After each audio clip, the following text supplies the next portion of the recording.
Assalomu alaykum, Uyg'ur Tadliksiya programmasining ko'ruvchimanlari. Bugun biz intayim muhim bo'lgan bir tema to'g'riliq, ya'ni shu xoslik to'g'riliq paranglashaydi. Hamda hammamizga ma'lum, jamiyatimizda shu raqobat intayim keskin bo'lyapti. Yaqinqi bir necha yildan beri bu savdodan bo'shab ketdi. Nurg'unlagan shu tijoratchilar yoki xizmatchilar bo'lsin, og'rinish psikisida bo'lyapti. Hamda hammasiniki shu kutgan orzular bo'ladi ekan. Masalan, ijtimoiy o'rnim ko'tarilsa, hurmatlansam, e'tirof qilinsam, onun kendi maoshim o'sgan bo'lsa, yoki bo'lmasa, ammo shu savdogarlar, korxonchilar bo'lsa, setsomiz oshgan bo'lsa degandek, mana shunday bir orzu umidlar bor. Hamda bu yerda bunda bir misolni qistirib olsak, sizningki mush hurmat qilinishingizga, e'tirof qilinishingizga yoki savdoning mush ishiga bir bahoningiz bormi? Chunki har qanday narsaga bahon ketadi. Chunki biz ko'rayotgan bir e'lon bor. Xuddi albini yeyishga bahan ketgandek, albatta sizning savdongizning kuchayishiga yoki e'tirof qilinishingizga, hurmat qilinishingizga yoki maoshingizning o'sishiga cho'qim bir bahona bo'lishi kerak. Bu bahona nima degan vaqtda bir sabab, bir shart yoki bir xoslik bo'lishi kerak. Ya'ni sizning boshqalarga o'xshamaydigan bir raqobat kuchingiz bo'lgan chaqda siz ko'zlagan ba'zi nishonlarga aso yeta olasiz. Ham bu vaqtda mana bir sinoq ishlagan kishilar Mesela, biruvchi masalasini bir sandiq akirmoqchi bo'lgan. Buning chorasi bir necha xil ekan. Birinchi xil chor eng ibtidoiy usul. Ya'ni bularni qisib, mana shunday qisqish bilan, omburlar bilan zo'lab akirgan. Endi bular majbur kirganligi uchun o'zi xohlamay, ba'zilari qishib chiqqan, hatto ba'zilari yaralangan. Endi ikkinchi xil usul nima ekan degan vaqtda, mush hasalar omroq bo'lgan shirna yoki gulchig'ini sandiq qo'yib qo'ygan. Ham buningga ehtiyojli bo'lgan narsalar uchib kirgandan keyin, ya'ni ularga erishib bo'lgandan keyin yoki shirni qabul qilib bo'lgandan keyin, ya'ni qechib uchib ketgan. Ham demak, bularni qanday qilganda, bu sandiqda uzun mazgil tutib turg'ili bo'ladi. Bu intayin negizli bir masala. Hamda bu uchinchi chora qaysi degan vaqtda, bu sandiqqa bir ona harni yoki bir podshoh harni turg'izib qo'yish. Ham bu xil ahvolda hasallarlari untinsiz, qaqshimay, voysimay bu sandiqda ishlaydi, kirib chiqdi degandek.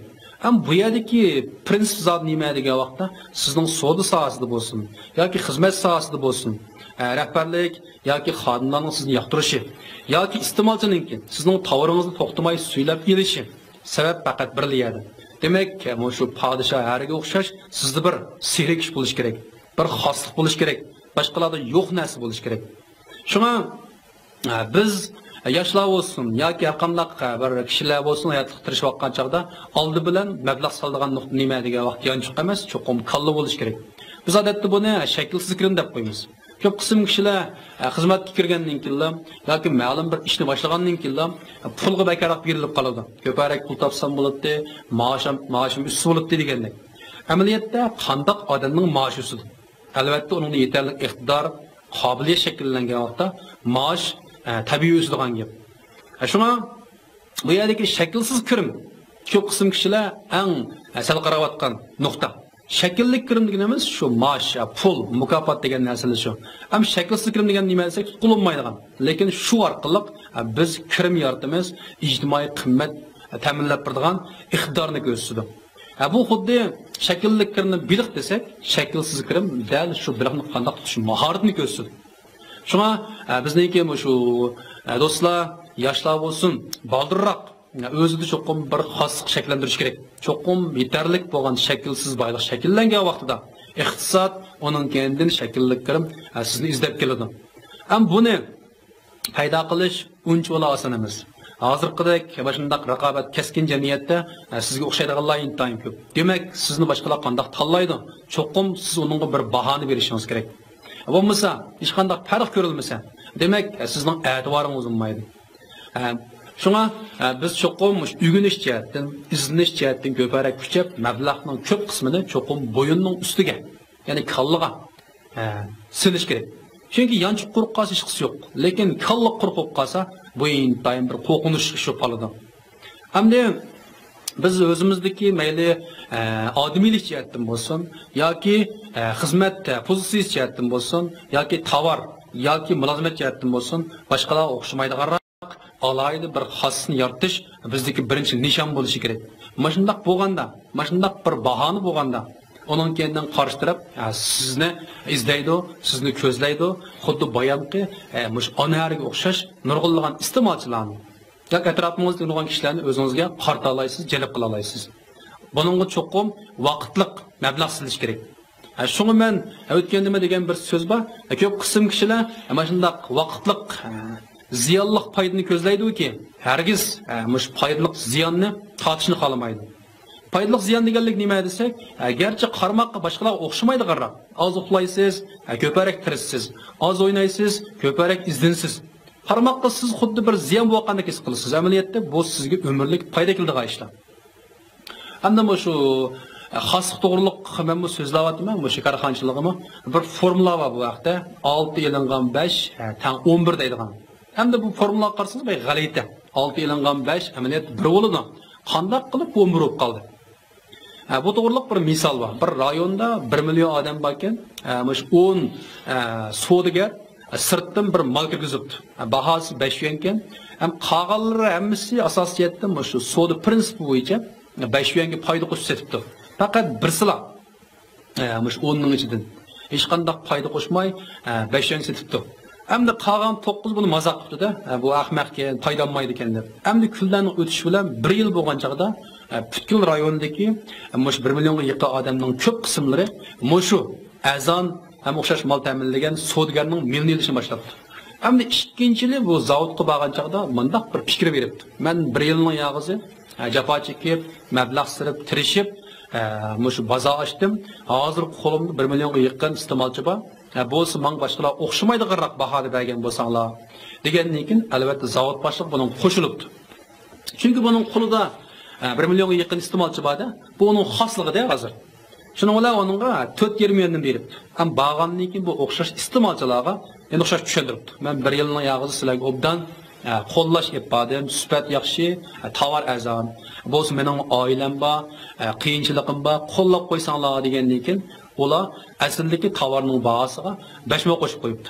Demak, u 4,5 dan akilib 5,5 dan mang'izibdi. Qolganlar qanday qildi degan vaqtda 5 dan akilib 6 dan mang'izibdi.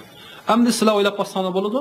Mush odam demak uzun qolmaylam, mush rayon bo'yicha eng cho'ng boy aylandi. Nimishqa? Chunki uning ekirish manbasi azon. Qo'lda iste'molchining soni ko'p. Bu onun biz nima his qilamiz degan vaqtda hamda bu odam garchi vaqtliq ziyon taqganda ko'ringan bilan eng oxirida umrlik foydani oldi. Shunga bizningki mush ulug' buvimiz Mahmud Qashqar munda bir yig'iz gapni qilgan. 6 ga ilib 5 soat noming chiqsin savdogar. Bu yerdagi nom degan nima degan vaqt dal shu xoslik. Shunga bu savdogarning xosligi nima? U garchi ziyon bo'lganda qilgan bilan 1 yil tishini tishildi, tirishdi, izlandi, lekin 2 yillik foydani oldi. Hamda qolgan kishilar qanday qildi? O'xshash prinsip bo'yicha foyda olganda qilgan bilan, lekin umrlik foydadan quruq qolgan gap. Shunga bizniki shu ko'rmanlar bo'lsin, yoshlar bo'lsin, cho'qim sizning birinchi qiladigan ishingiz boshqalar qilmaganini qilish, boshqalar uxlaganda o'rganish, boshqalar o'ynaganda izlanish. Siz vaqtliq ziyon tortasiz.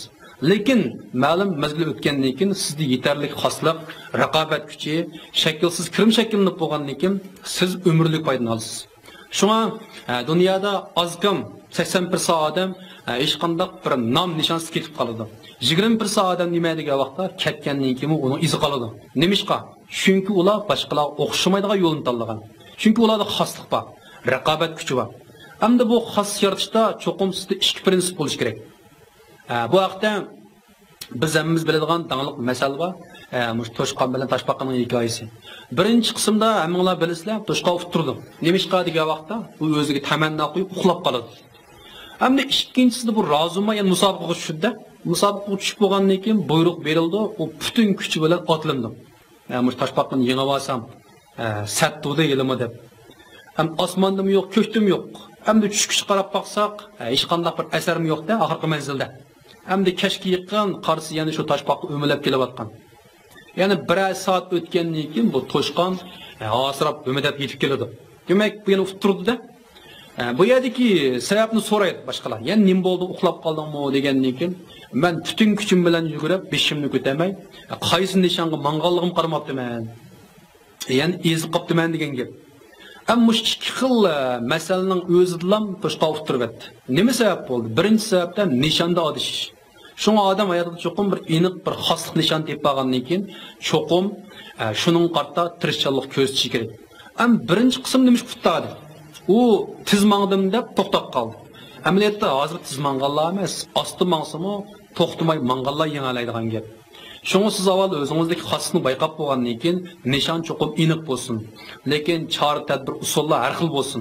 Ya'ni to'shqandek uxlab qolmay, osti mangsingizmi to'xtamay toshbaqadek mening. Bunda ahvolda sizda cho'qim hamon bir kuni, hatto umringizning oxiri boshqalarda yo'q bir xaslik shakllandi. Mushuning o'zi siz uchun eng cho'ng boylik deb qaraymiz. Şuna mayli siz bir xizmatchi bo'ling, yoki tijoratchi bo'ling, yoki korxonchi bo'ling, jamiyat putrab turman, taraqq qilaman deydigansiz, sizda cho'qim bir xoslik bo'lish kerak. Boshqalarga o'xshamaydigan narsa bo'lish kerak. Boshqalar qildiganini qilishingiz kerak, qila olganini oshirib qilishingiz kerak, hatto qilolmaganini qilishingiz kerak. Buningga biz cho'qim bayam degandek, shu foydali ziyon tortishni xohlashimiz kerak. Ammo bizniki shu xoslik temamizning oxirsini yana bir qiziqarli bir misollar oxirlashtiramiz. Bu shu g'oz bilan oqquning hikoyasi. Bir odam shu oqqu bilan g'oz setib olibdi. G'ozlamni beqib samirtib yeyish uchun. Oqquni bo'lsa chiroyliqkan qarab o'tirishga yiqimli ovozi bor ekan deb beqibdi-da. Bir kuni uy mehmon kelib, shuning bilan kechqurunliq, qorong'ulikda bu xizmatkorga buyurdi ekan. Berib, sen g'ozni tutib echiqqin. Buni tayyor qilib mehmonlarga beriladi degandan keyin xizmatkor kirdi ekan. Bu kayno'liq kirsa qorong'u, uqib bo'lolmay, shuning bilan bu g'ozning o'rniga oqquni tutib oladi ekan. Uni bog'lab, eng oxir tayyor qilgan chaqda bu oqqu o'ylaydi-da, bu xato tutib qoladi. Men degan naqshchi ham mashunda xo'jayinlik eng yaxshi ko'rgan jonivor deb meni yesulmaydi deydi ekan, lekin amal yo'q. Eng oxirsida mush pichoq uning geli kelgan chaqda bu amalsizlikdan intan yiqimliq naqsh etdi ekan. Endi sizlar o'qisizlar, qachon naqsh etib bo'lgandan keyin nima ish bo'ladi? Albatta xizmatkor cho'chib ketadi. Buni qo'yib etib, boshqalardan g'ozni tutib, uni tayyor qilgan gap. Ammo shu misoldan biz nima tushunamiz? Demak, siz eng qiyin qolgan vaqtingizda, eng tas bir kiziz kunlaringizda sizdagi birdan-bir xoslik, birdan-bir iqtidor, ya'ni mahorat bo'lgan raqobat kuchi sizning hayotingizni saqlab qoladi yoki sizni taraqqiy qilish mumkin. Shunga mening tavsiya qilganim barliq yoshlar, xizmatchilar yoki korxonchilar bo'lsin.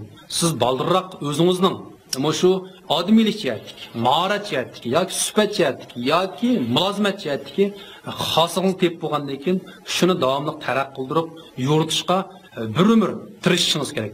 Chunki bu shundoq qilishingiz arziydi. Ham sizning qimmatingizniki namoyandasi mana shunday shakllanadi.